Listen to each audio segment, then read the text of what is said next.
नमस्कार बच्चों, आशा है आप सभी बच्चे स्वस्थ होंगे, घर पर हैं, सभी सुरक्षित हैं, घर पर ही रहिए, सुरक्षित रहिए, अपना ध्यान रखिए।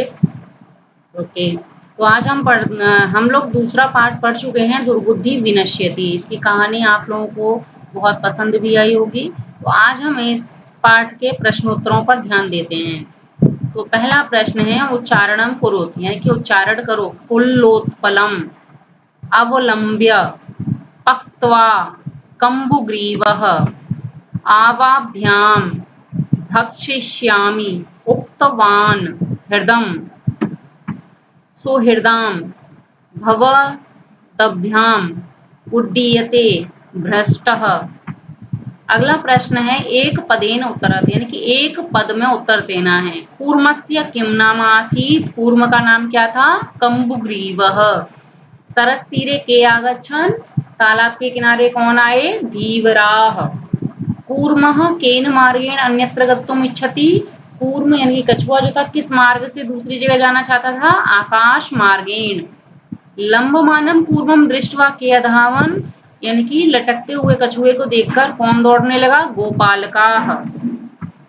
अगला प्रश्न है अधोलिखित वाक्यानि कः कम प्रति कथयति इति लिखत, यानी कि नीचे जो वाक्य दिए गए हैं ये कौन कहता है और किससे कहता है वो आपको लिखना है। जैसे कि प्रातः यद उचितम तत्कर्तव्यम, ये किसने कहा था? दोनों हंसों ने कहा था। किससे कहा था? कूर्मम प्रति, यानी कि कछुए को कहा था। अहम भवदभ्याम सह आकाश मार्गेण गंतुम इच्छामि, मैं तुम्हारे साथ आकाश मार्ग से जाना चाहता हूँ। ये किसने कहा था? कछुए ने। कूर्मः किससे कहा था? दोनों हंसों से, हंसों प्रति। अत्र कह उपाय, यहाँ क्या उपाय है? तो हंस ने कहा था किससे? कूर्मम यानी कछुए से। अहम उत्तरम न दास्यामि, मैं उत्तर नहीं दूंगा। ये किसने कहा था? कूर्मः, कछुए ने। किससे? हंसों से, दोनों हंसों से। यूयम भस्म खादर, तुम सब भस्म खाओ। ये किसने कहा था? कछुए ने। किससे? गोपालकों से।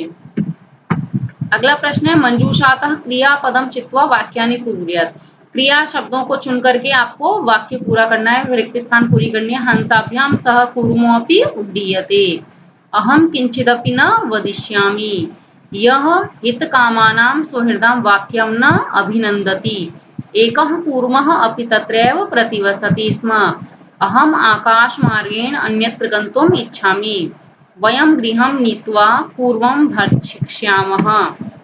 अगला है पूर्ण वाक्येन उत्तरत, यानी कि पूरे वाक्य में उत्तर देना है।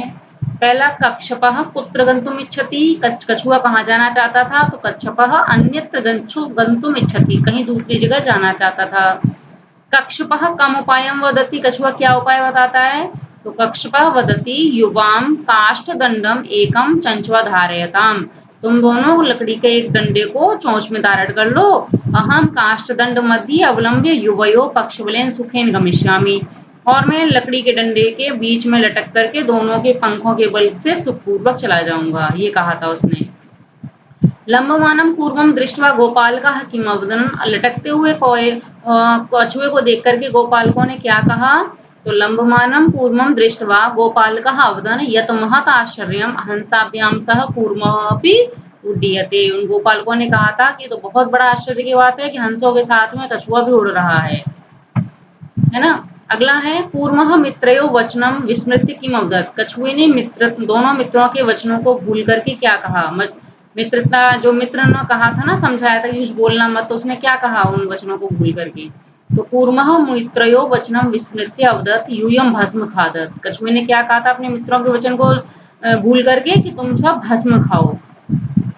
फिर यहाँ घटनाक्रमानुसारम वाक्यानि लिखत, यानी कि ये घटनाक्रम दिया गया है, इनको आपको क्या करना है? जैसी कहानी थी कहानी के अनुसार सीक्वेंस में लगाना है। तो सबसे पहले इनको हमें ये आगे पीछे हो रखे हैं, तो सबसे पहले आएगा ग नंबर का, कूर्मः हंसौ च एकस्मिन् सरसि निवसन्ति स्म। उसके बाद आएगा घ, केचित् धीवराः सरसतीरे आगच्छन्। फिर ज नंबर का आएगा वयम स्वः मत्स्यम कूर्मादीन मारिष्यामः इति धीवराः कथयन्। उसके बाद ये आएगा कूर्मः अन्यत्र गन्तुम् इच्छति स्म। फिर क, कूर्मः हंसयोः सहायतया आकाशमार्गेण अगच्छत्। उसके बाद च नंबर आएगा लंबमानं कूर्मं दृष्ट्वा गोपालकः अधावन्। फिर ख आएगा गोपालकः अकथयन वयम पतितम पूर्वम खादिष्यामः। फिर 6 लास्ट में कूर्मः आकाशात् पतितम गोपालकै मारितश्च। इनको आप कॉपी में कैसे करेंगे, सबसे पहले ये 8 वाक्यों को ऐसे ही लिख लेंगे, उसके बाद उत्तर हेडिंग डालकर इस सीक्वेंस में इन वाक्यों को दोबारा लिखेंगे आप। फिर है ये कहानी है, एकस्य वृक्षस्य शाखासु अनेके काका वसन्ति स्म। एक वृक्ष की शाखा में अनेक कौए रहते थे। इसमें फिल इन द ब्लैंक्स है, ये आपको पूरी करनी है। तस्य वृक्षस्य कोटरे, यहाँ आएगा कोटरे, उस पेड़ के कोटर में एक कोटर यानी कि एक बीच में गड्ढा सा होगा, पेड़ में छेद होगा जिसमें एक सर्पः अपि अवसत, एक सांप भी रहता था। काकानाम अनुपस्थितौ सर्पः काकानाम शिशून खादति स्म। और कौए की अनुपस्थिति में जो सांप था वो कौए के बच्चों को खा लेता था, कौए के शिशुओं को खाता था। काकः दुःखिता आसन, जो कौए थे वे दुखी थे। तेषु एकः वृद्धः काकः उपायम, उनमें से एक वृद्ध कौवा भी था, उसने उपाय सोचा।